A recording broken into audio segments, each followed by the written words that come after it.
आज है 6 अप्रैल और हम शुरू करते हैं आज के करंट अफेयर्स।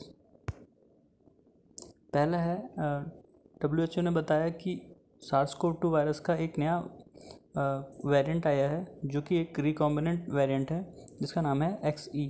ठीक है, ये यूके में डिटेक्ट हुआ था जनवरी में। रिकॉम्बिनेशन तब होता है जब एक ही वायरस के दो लीनेज एक ही सेल को सेम टाइम पे इन्फेक्ट करते हैं।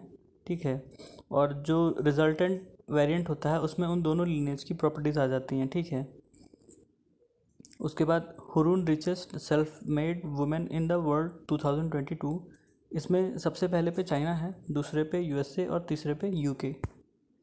उसके बाद इंडियन आर्कटिक बिल 2022, इसमें जो अंटार्कटिका में रिसर्च वगैरह होते हैं उनको रेगुलेट करने की बात हुई है। ठीक है, और इसके हिसाब से मतलब अगर ये बिल एक्ट बन जाता है तो जो प्राइवेट टूर या एक्सपेडिशन होते हैं अंटार्कटिका में इंडिया की तरफ से, जो कोई भी इंडिया की तरफ जाता है वो बिना किसी मेंबर कंट्री के परमिशन के नहीं जा पाएगा। ठीक है, और मेंबर कंट्री कौन सी हैं?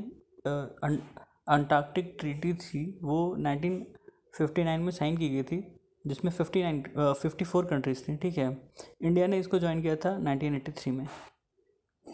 और ये ट्रीटी जो 60 डिग्री साउथ लैटिट्यूड है उस एरिया को कवर करती है, और इसके हिसाब से इसके कई सारे ऑब्जेक्टिव हैं, जैसे अंटार्कटिका को डीमिलिटराइज करना।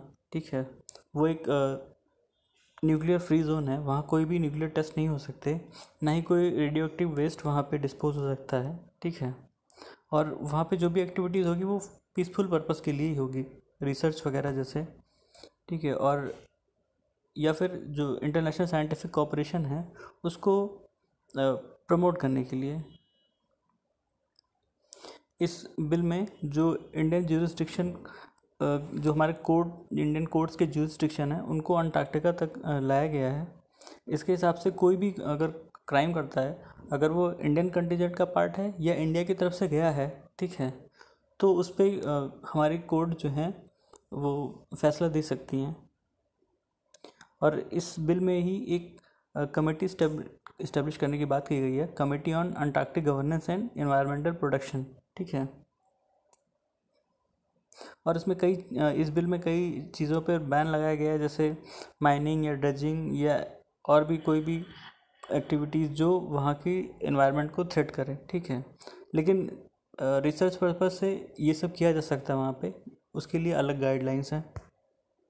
उसके बाद इंडिया जो है वो अंटार्कटिका से जुड़े कुछ और ट्रीटीज़ का भी हिस्सा है, जैसे the convention on the conservation of Antarctic marine living resources और the protocol on the environmental protection to the Antarctic treaty. ठीक है, उसके बाद आंध्र प्रदेश गवर्नमेंट वो जो बीचेस पे मतलब समुद्र के किनारे जो गार्बेज जनरेट होता है उससे वैल्यू एडेड मटेरियल प्रोड्यूस करेगी एक फर्म के साथ मिलके, जिसका नाम है global alliance for sustainable planet, जिसका शॉर्ट फॉर्म में गैस लिखा है, और ये US की फर्म है। ठीक है, उसके बाद स्टैंड अप इंडिया स्कीम, ये अप्रैल 2016 में लॉन्च की गई थी गवर्नमेंट ऑफ इंडिया द्वारा।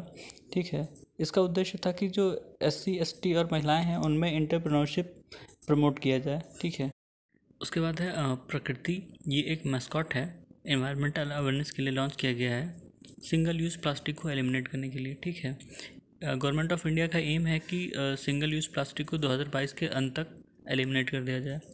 उसके बाद वर्ल्ड स्टील एसोसिएशन का डाटा है कि 2020 में हर मेट्रिक टन स्टील बनाने के लिए कम से कम उसके 2 गुना कार्बन डाइऑक्साइड एमिट हुआ है। ठीक है, और 2020 में ही जो डायरेक्ट एमिशन था स्टील प्रोडक्शन के कारण वो करीब 2.6 बिलियन टन था। ठीक है, उसके बाद रिकी केज और फाल्गुनी शाह, ये दोनों इंडिया के हैं, इनको ग्रैमी अवार्ड्स मिला है। ठीक है, उसके बाद डी नोटिफाइड ट्राइब्स, ये वो ट्राइब्स थी जिनको ब्रिटिश ने बॉर्न क्रिमिनल घोषित किया था क्रिमिनल ट्राइब्स एक्ट ऑफ 1871 के द्वारा। ठीक है, और जब इंडिया आज़ाद हुआ तो 1952 में इन ट्राइब्स को डी नोटिफाई किया गया था, और 2006 में एक कमीशन बना था, national commission for D notified nomadic and semi nomadic tribes. ठीक है, ये उनके वेलफेयर के लिए बना था। उसके बाद स्कूल चलो अभियान, ये 100% एनरोलमेंट अचीव करने के लिए एलिमेंट्री और अपर प्राइमरी स्कूल्स में, ठीक है, उत्तर प्रदेश में लॉन्च किया गया है। उसके बाद अलेक्जेंडर वुसिक, ये सर्बिया के प्रेसिडेंट इलेक्ट हुए हैं, मतलब री इलेक्ट हुए हैं, यही प्रेसिडेंट थे पहले भी। तो ये था आज के हमारे करंट अफेयर्स। सुनने के लिए धन्यवाद।